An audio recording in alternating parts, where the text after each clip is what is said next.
Nous avons déjà des problèmes qui dépassent les menaces. Quelle est cette onction de Mède qui piétine les gens qui sont déjà par terre avec les problèmes?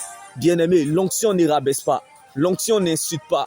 L'onction aime, couvre la nudité, pardonne, réconforte et bénit plusieurs. La sagesse sans l'onction est une ruine de l'âme. Bien-aimé, la sagesse sans l'obéissance est comme une voiture sans carburant. L'obéissance accompagne la prière. Même quand Jésus crache, l'aveugle qui traverse, il sort guéri. Mais Jésus n'a jamais vendu son crachat dans l'église. Le mouchoir de Paul délivrait des vies. Mais bien aimé, Paul n'a jamais vendu son mouchoir dans l'église.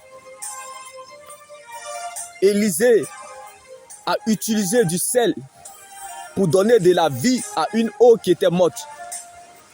Élisée n'a jamais vendu le sel dans l'église. L'homme de Pierre guérissait les malades. Pierre n'a jamais vendu son âme au diable. Il n'y a rien que le diable va ajouter sur votre vie que Dieu ne vous a pas donné. Bien-aimé, Jésus a transformé l'eau en vin. Jésus a changé l'eau en vin, mais il n'a jamais vendu l'eau dans l'église. Bien-aimé, Jésus n'a jamais vendu ses prophéties comme des consultations prophétiques payantes. Qu'est-ce que Dieu a fait pour vous qui ne peut pas encore le faire? Bien-aimé, Élisée a utilisé de la farine en transformant une soupe amère empoisonnée en soupe bonne à manger.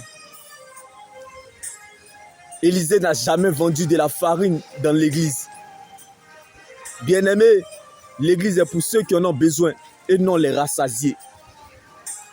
On peut utiliser le talif. On peut utiliser le sel, l'eau, le talif, le parfum pour faire des actions prophétiques. Mais lorsque c'est payant, ce n'est plus de la croyance, c'est du fétichisme. Quand on compte sur Dieu, dépend de sa parole, on ne s'attend pas à la facilité, mais on se sent à l'aise dans l'épreuve, car l'épreuve nourrit la foi et la foi nourrit Dieu. Bien-aimés, quels sont ces prophètes de malheur qui annoncent le malheur et cela arrive et ils pensent que ce sont des vrais hommes de Dieu ou des vraies servantes? Bien-aimés, laisse-moi te choquer en ce jour. On reconnaît un faux prophète par l'annonce du malheur. Car lorsque Dieu révèle un fait, il va jusqu'au bout de sa délivrance complète. Lorsque Dieu révèle un fait, il va jusqu'au bout de sa délivrance complète. Dieu ne commence jamais quelque chose sans l'achever. Il est la finalisation de ce qu'il commence. Quand Dieu révèle un fait, il va jusqu'au bout de sa délivrance complète. La fin d'une chose vaut mieux que son commencement. Quel est ce prophète qui annonce le malheur? Et ce malheur-là s'accomplit et on dit c'est un vrai prophète. Bien-aimé, laisse-moi te tromper. Laisse-moi te choquer. La Bible a bien précisé. Quant au prophète qui annonce la paix, c'est pas l'accomplissement de ses prophéties. Mais le prophète qui annonce le malheur et puis ça arrive, c'est un faux prophète. Car lorsque Dieu révèle un fait, il va jusqu'au bout de sa délivrance complète. Quand Dieu t'attend à la tête, il continue même pour t'accompagner. Lorsque Dieu révèle un malheur, c'est parce qu'il a déjà accompli la solution. C'est parce qu'il a déjà tout accompli. Donc si ce malheur-là se produit, c'est que c'est de ta faute et non de la faute du Seigneur Jésus. Car lorsque Dieu révèle un fait, il va jusqu'au bout de sa délivrance complète.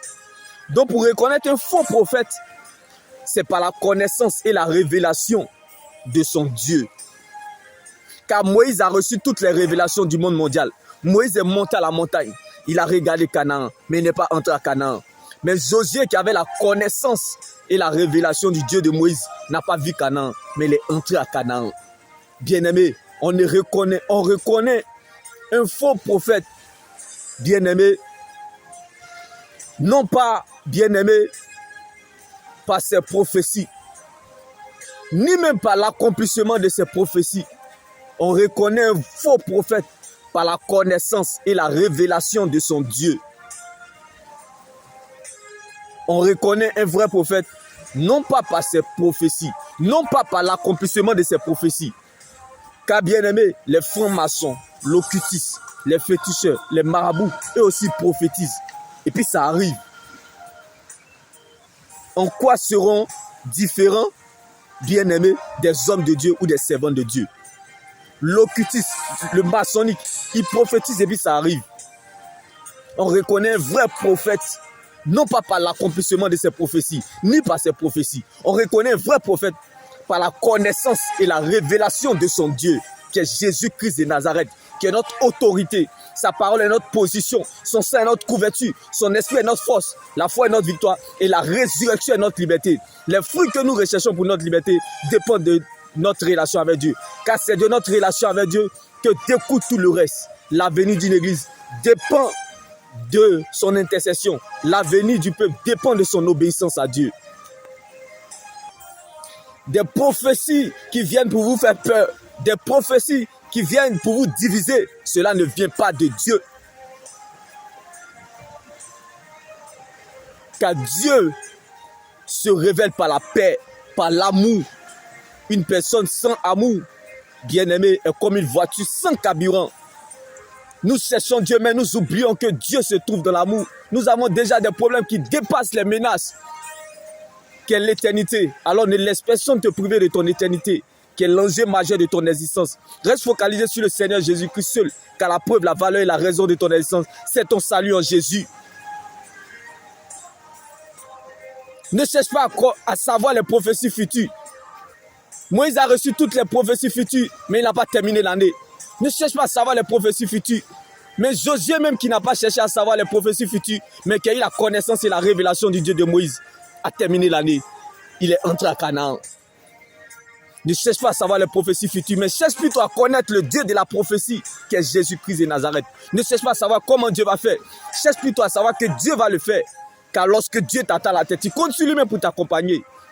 Si c'est à cause de toi, tu perdras la bataille, mais à cause de Dieu, tu gagneras le combat. Ce n'est plus ton combat, car Christ était ressuscité pour toi. Il y a encore de l'espoir tant que Jésus vit pour toi. Tout ce qui naît un jour, meurt un jour. Tout ce qui vit s'arrête un jour. Tout ce qui a commencé un jour finira un jour. Tu n'as pas besoin de prophéties pour la solution de tes problèmes. Tes problèmes ont commencé un jour, ça finira un jour. Oui, bien-aimé, rien ne reste éternel sur la terre. Tu n'as pas besoin de prophéties pour que ta situation s'arrête. Tu as juste besoin du Dieu de la prophétie. La femme à la paix des sangs, elle a juste besoin de toucher le Christ pour recevoir automatiquement sa guérison. La femme au dos coupé malade depuis 18 ans dans l'église, elle est restée depuis 18 ans dans l'église. La vie chrétienne n'exclut pas le malheur. La vie chrétienne n'exclut pas la souffrance. Mais le jour que Jésus entra dans le temple, il fixa ses yeux au ciel.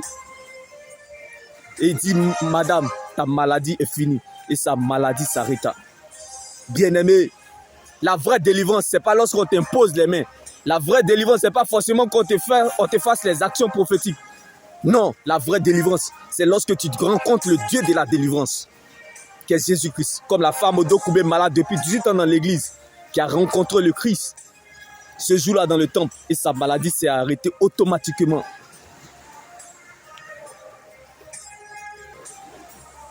Le prophète qui annonce le malheur, lorsque ça s'accomplit, c'est un faux prophète. Car lorsque Dieu révèle un fait, il va jusqu'au bout de sa délivrance complète. Quant au prophète qui annonce la paix, c'est pas l'accomplissement de ses prophéties. Donc faites très attention. Il y a des gens qui aiment annoncer le malheur. Si ça s'accomplit, ce sont les faux. Parce que quand Dieu révèle un fait, il va jusqu'au bout de sa délivrance complète. Mais quant au prophète qui annonce la paix, c'est pas l'accomplissement de ses prophéties. Maintenant, pour reconnaître un faux prophète, c'est par la connaissance et la révélation de son Dieu. Quel est le poids de son Jésus? Quelle est sa véritable source de motivation en cherchant, suivant et servant Dieu? La séparation vient par voie de Dieu, mais la division vient toujours du diable.